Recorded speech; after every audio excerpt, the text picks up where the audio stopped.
Steel Sanat के लिए बिजली के यूनिट्स पर सेल्स टैक्स वसूली का नया तरीका कार नाफिज कर दिया गया। एफबीआर ने स्टील मेल्टर्स कंपोजिट यूनिट्स के लिए नया एसआरओ जारी कर दिया।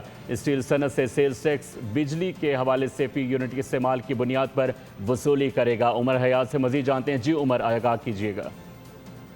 जी बिल्कुल, एफबीआर की जानिब से स्टील की सनत के लिए जो बिजली के यूनिट्स हैं उन पर सेल्स टैक्स वसूली का जो नया तरीक़ाकार है वो नाफिज कर दिया गया है और एफबीआर ने स्टील मेल्टर्स, री-रूलर्स और कंपोजिट यूनिट्स के लिए नया एसआरओ जारी किया है और स्टील सनत से सेल्स टैक्स बिजली के फी यूनिट इस्तेमाल की बुनियाद पर वसूल किया जाएगा। मकामी स्क्रैप इस्तेमाल करने वाले मैन्युफैक्चरर्स पर 30 रुपये फी यूनिट सेल्स टैक्स आयद होगा।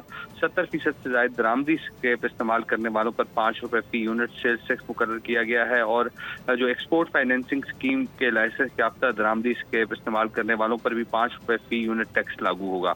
कैप्टिव पावर या खुद बिजली पैदा करने वाले जो स्टील यूनिट्स हैं उन पर 35 रुपये फी यूनिट सेल्स टैक्स आयद होगा और कंप्यूटराइज रिपोर्टिंग से मुंसलिक अहल स्टील यूनिट्स के लिए 5 रुपये फी यूनिट की सहूलत जो है वो बरकरार रहेगी और इस नोटिफिकेशन के तहत अदा करदा sales tax output sales tax में एडजस्ट किया जा सकेगा।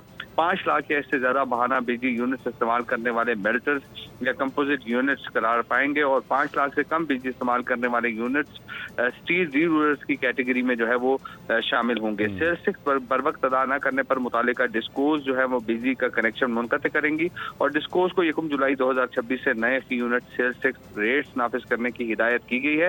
एफबीआर हर 3 माह बाद जो है वो अहल स्टील मेल्टर्स और कंपोजिट यूनिट्स की फहरिस्त का भी जायजा लेगा और यह नोटिफिकेशन जो जारी किया गया है 31 जुलाई को, इसका इतलाक 1 जुलाई 2026 से होगा। जी बहुत शुक्रिया उमर हयात, आप तफसीलात से आगाह कर रहे थे।